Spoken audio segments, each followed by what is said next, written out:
When you identify who your top clients are and you conduct wish list interviews with them, you are finding out what makes them a top client. You're finding out how are they unique and different from your other clients that are more challenging to deal with. But you're also finding out how they see you as unique and different. And you start to use what they're sharing with you as part of your marketing collateral, where you're really speaking the language of the people that you want to attract. And these are your ideal clients are going to be the ones who are so grateful to work with a company like yours that has a streamlined process that moves them through the experience as quickly and efficiently and painlessly as possible.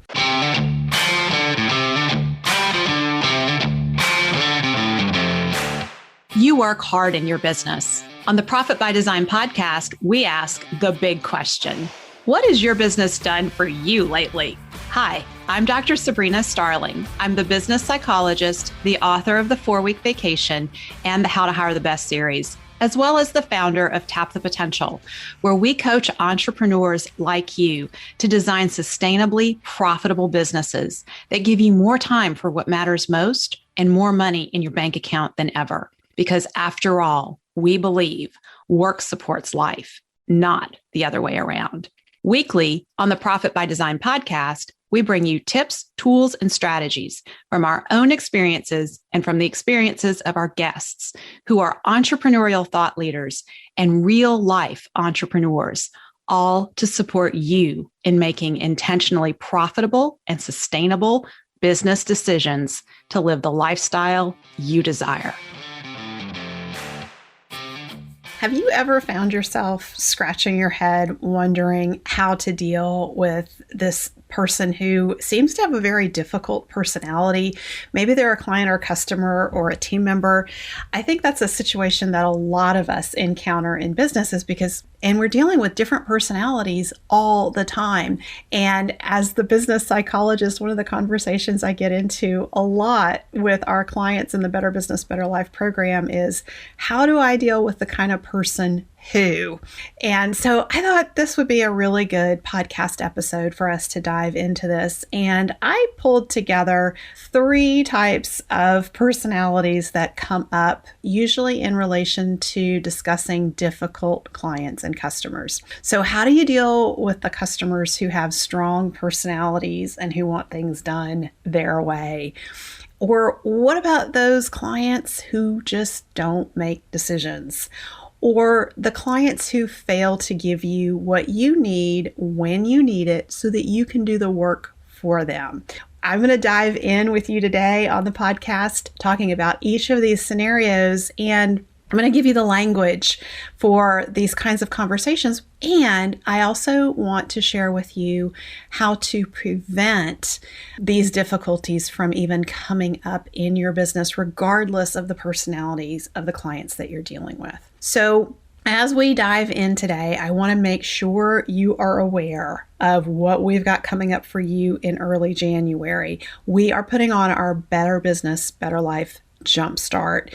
You need to make sure you're signed up at tapthepotential.com/jumpstart, because we're going to be talking about how do you grow your business without it taking over your life.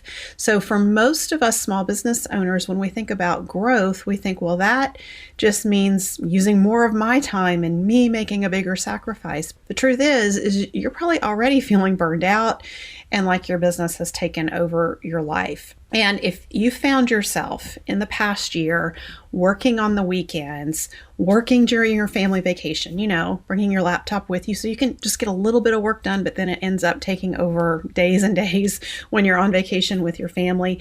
If you've missed a sporting event with one of your children in the last year because of work, if you've said no to family dinners in the last year because of work, if you've put off your dreams and said, I'll get around to that next year, just because you don't have time, if you're skipping your workouts regularly, if you're sleeping less than 6 hours a night, if you answered yes to any of those situations, this workshop is for you and you need to be a part of it, because we're going to be talking about developing a growth plan for your business that delivers.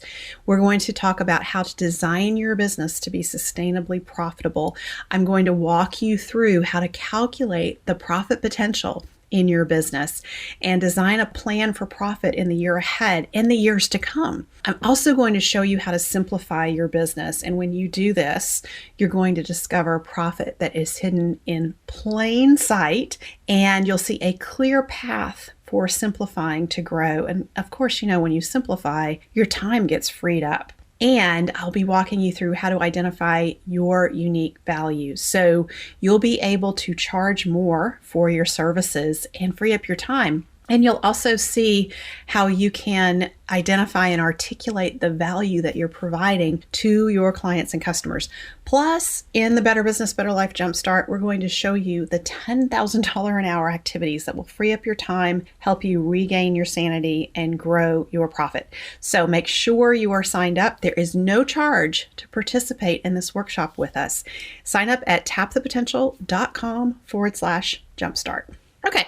So let's dive in and let's talk about dealing with difficult client personalities in business. So I want to first talk to you about prevention. And then after I talk to you about how to prevent the problems from coming up in the first place, then we'll dive into, well, what do you do if you're in the middle of dealing with one of these difficult personalities right now? But prevention is the most important and it's the most valuable. It really is your $10,000 an hour time because you are preventing future fires.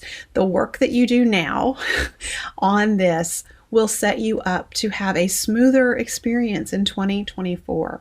So one of the most impactful things that you can do in your business to improve the quality of your life is to identify qualifying criteria for your clients and customers.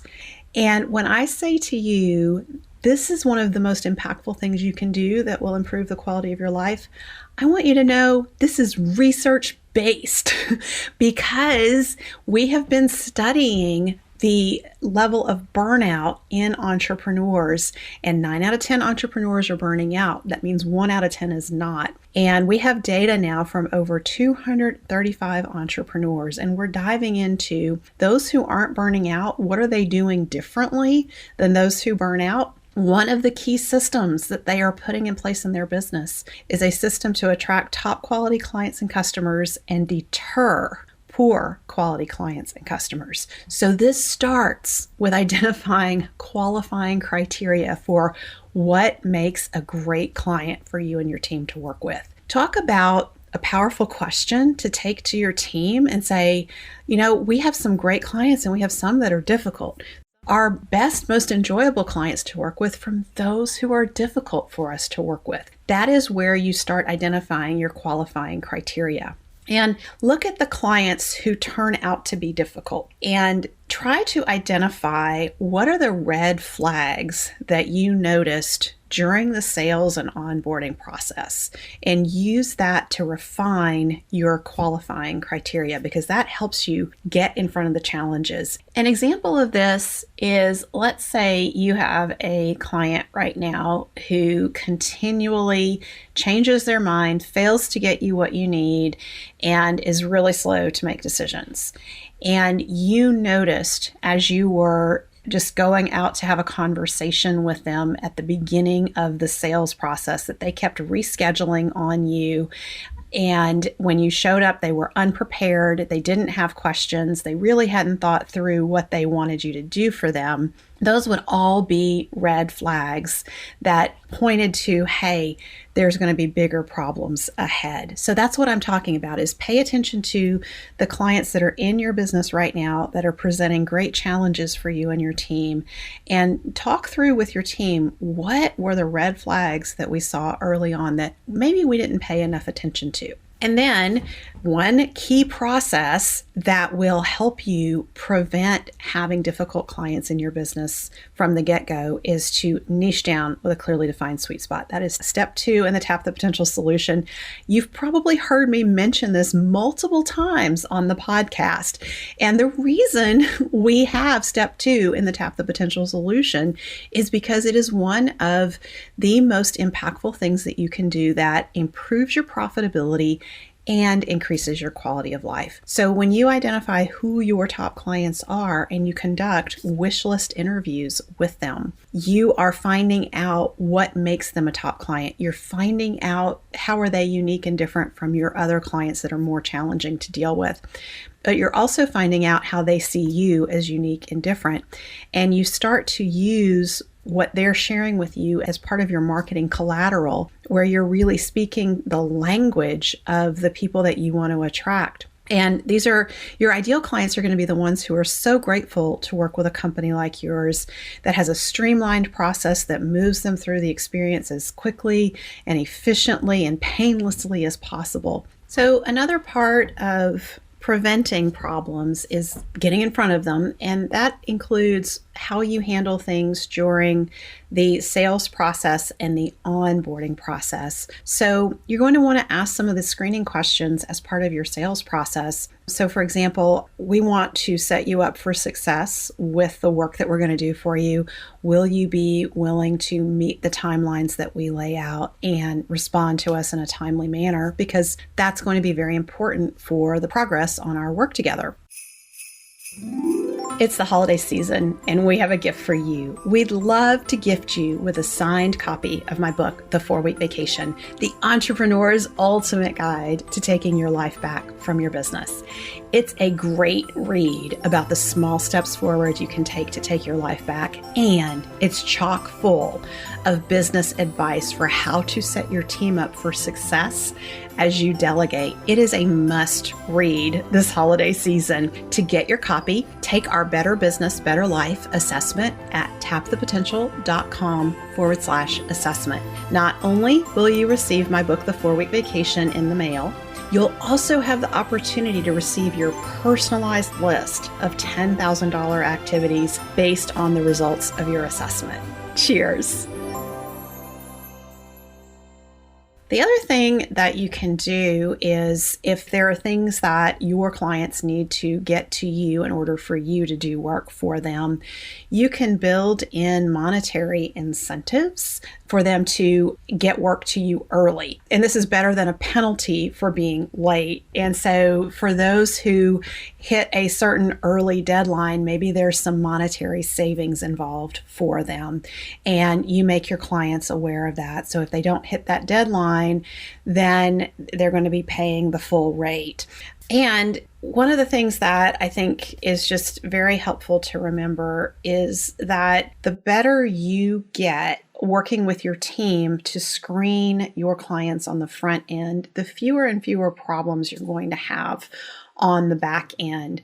And so as you start this awareness and you start becoming aware of, hey, there are certain personalities that just really cause a lot of challenges for us in the business, and you educate your team about the red flags to pay attention to in the prospecting and sales process, you will have fewer and fewer of these issues coming up in your business. But also as you tighten up your agreements and you talk with your clients through the agreements and contract process so that they're aware and they understand what's expected of them, they're much more likely to come in and meet those expectations.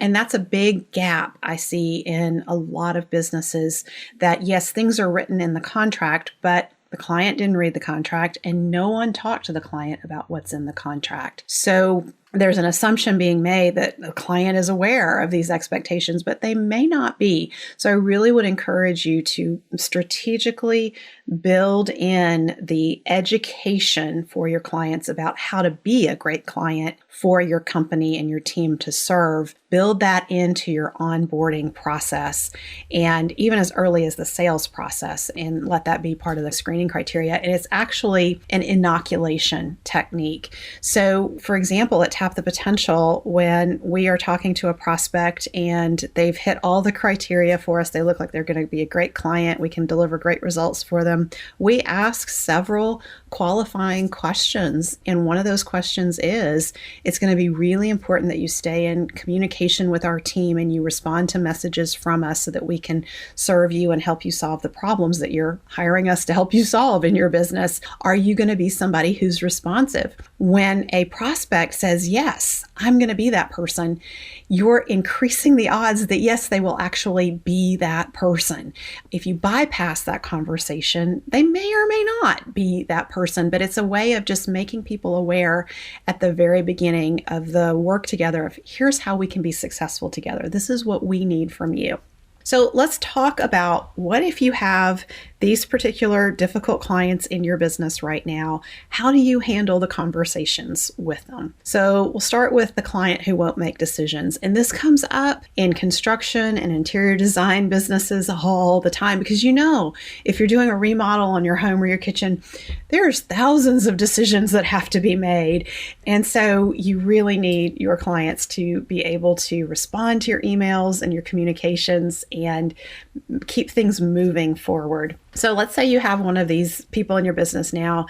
I would recommend that you have a face-to-face conversation or a phone conversation. That's going to be way more effective than text or email. Text or email is so vulnerable to miscommunication, unintended emotions being conveyed, and things can just get construed in ways they don't need to get construed. So whenever possible, get on the phone or have a face-to-face conversation. And then for documentation purposes, yes, follow up what was discussed with an email and just say, hey, we met today and we agreed we were going to do X, Y, and Z. And then you have it documented, and that's also a way of holding that client accountable. So one of the things you could say in this conversation is, hey, I know there are a lot of decisions to be made during this process, and people get decision fatigue, and it gets very overwhelming. What can we do to support you in the decisions that need to be made? So do you hear how when you ask that question of what do you need and how can we support you, you're saying, hey, I'm here. I want things to be successful. How can we support you? That's a very different conversation than saying, hey, you're screwing us up all the time because you're not making these decisions and things are getting delayed. That's a very judgmental way to approach it. So when you come at it from this angle, what can we do to support you in the decisions that need to be made? Then you have the opportunity to receive feedback from your client about where they're struggling. And this can be really good feedback that you can incorporate to improve your systems.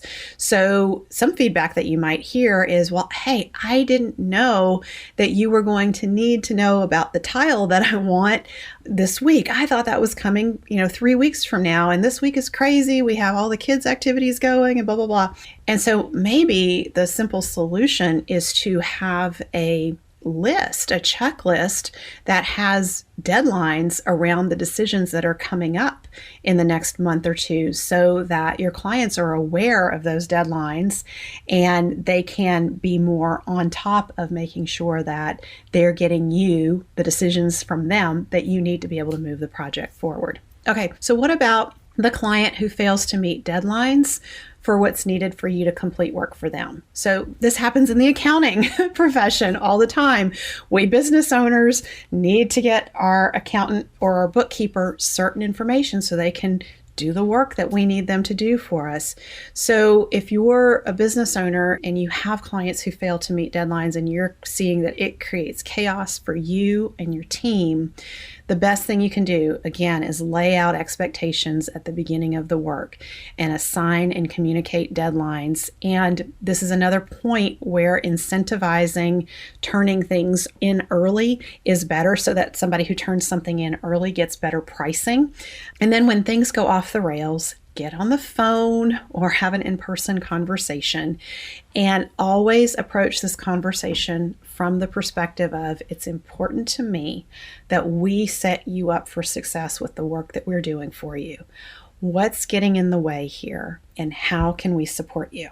So when you ask that question of what's getting in the way, just put the imaginary duct tape over your mouth and be quiet and listen, because who knows what you're going to hear, but whatever your client is telling you is very real for them and it's creating stress for them. And it's quite possible that you're going to hear something that you could easily solve for them. And this may be very educational because it could be something that you turn into a system that you do with other clients. So this could really be your $10,000 an hour time for the day. You could learn something very valuable here. And then that follow-up question of how can we support you? Oftentimes, when people realize that they are at fault, that they're not getting you what they are supposed to do or what was needed to do the work, they're going to own responsibility and say, you know what? This is on me. I just need to make it a priority and I need to get this information to you. I'm sorry this has happened and I will do that. If you have a situation where the client does this over and over, like you've had these conversations and it just keeps happening, then now you need to have a direct conversation, again, face-to-face or over the phone with your client, that this is not working and you're not going to be able to serve them in the future because of these behaviors, because it's causing too much stress for your team. And that's an okay thing to do. And I know if you're a people pleaser, that feels very scary to have that kind of conversation. But the reality is you and your team don't have the resources to keep chasing clients to get them to give you what you need to do your work. And that again ties into pruning your business and getting rid of those most difficult and challenging clients or customers. Okay, so now let's talk about the client who tries to take over and they want things done their way. They won't follow your process. And this happens with really strong leader types. And one of the things that's interesting is that when leader types who are naturally take charge individuals find themselves in a stressful situation and they feel like there's no one guiding the process, the natural tendency is to jump in and take control. So the more proactive you can be in getting in front and saying, here's our process, here's how we do things. Our clients who follow this process have these kinds of results and this kind of success with us. So you're really having to show up, and your team is really having to show up in that confident way and say, here's how we do things. And it's about conveying that confidence. If you don't have a defined process, if you allow your clients to kind of drive how the work is done and you're constantly customizing things and tailoring things for each individual client that you have, then it's harder and harder to be the one who takes charge of the situation and says, here's how we do things. So this is, again, where niching down with a clearly defined sweet spot, understanding who your top clients are, what they value most from you, and designing a system around that process really makes a difference. And it's all about how you step up and show your own leadership. And one of the things that was my experience early on in coaching is that we would have clients or prospective clients that would be on sales calls with us and say, yeah, I know you guys offer a group coaching program, but hey, we would really like you to come to our office and we want to have a one-to-one meeting. Could we do it that way? And it's very hard on the back end of that kind of question to say, no, we do it this way, because then it feels like you're in a conflict and it's kind of this, it's either my way or your way discussion. And what I have found at Tap the Potential is as we have refined the Tap the Potential solution and we've solidified it and we've done research on it and we've shared it and we've developed our Better Business, Better Life program, and clients are getting very specific results because they're in the program with us. That is all conveyed in our messaging long before we're on calls with prospects. So it has been years now. I don't remember a conversation in several years where someone has asked us to go outside of the Tap the Potential solution or outside of how we do things in the Better Business, Better Life program, just because we have a defined process. So as you niche down with this clearly defined sweet spot in your business, you will have your way that you do things that gets results, and very specific results that your top clients are looking for. And that will reduce the frequency of individuals in your business who kind of try to take over and have you do it their way. And you end up with all these specialized, customized projects going on in the business, which can become very draining and time consuming for your team. Ultimately, what all of this comes down to is being at choice where you can pick and choose who you want to do business with and making them feel like, hey, this is such a cool opportunity to do business with your business, and that this is a mutually respectful relationship where you're respecting your client's time and they're respecting you and how you're trying to get things done for them, which creates a lot more ease. It reduces friction in doing business, and ultimately that is going to lead to a better quality of life for you. So in today's episode, we talked about how to deal currently with some of these difficult personalities in the business, but the main message to take away from this is to do the work on the front end to prevent the problems from showing up in the business in the first place. Or if they do show up, you have a way of dealing with it. You have an agreement, you have a contract, you've had a previous discussion that you can go back to and say, hey, when we started together, we agreed to these things.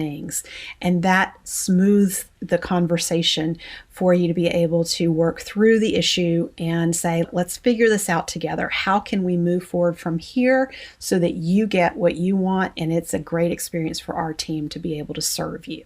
So as we wrap up, quick reminder, make sure you are signed up for the Better Business, Better Life Jumpstart happening in January. By the end of the Jumpstart, you are going to know how to get 10 hours of your week back. You're going to see the potential and what to do to be able to pay yourself at least $50,000 more in the year ahead, and the opportunity to take more time off from your business. So just imagine if you could take an extra week of vacation in 2024 just because you attended this Better Business, Better Life Jumpstart workshop. That's what I'm teaching you in the workshop, the strategy that you're going to come away with during the Jumpstart. You're going to create a business growth plan with us over the course of 5 days. We're going to talk about designing your business to be sustainably profitable. We're going to talk about simplifying, which is the path to profit, and it's also the path to freeing up your time. We're going to talk about how to innovate and dig into how you can add more value and charge more for your services, which creates more profit and more owners pay for you. In Clinic 4, we're going to dive into building your lean and mighty team of A players, and I'm going to walk you through some of the key components of hiring the best that work every single time. And then on day 5, we're diving into taking your life back from your business and looking at what are those $10,000 an hour activities that have the greatest impact on improving your quality of life and making your business more profitable. So head over to tapthepotential.com/jumpstart, get signed up, get the dates blocked on your calendar, plan to join us live. We're going to have some great discussion and you're going to come away with some significant business strategy that's going to make your life better in 2024.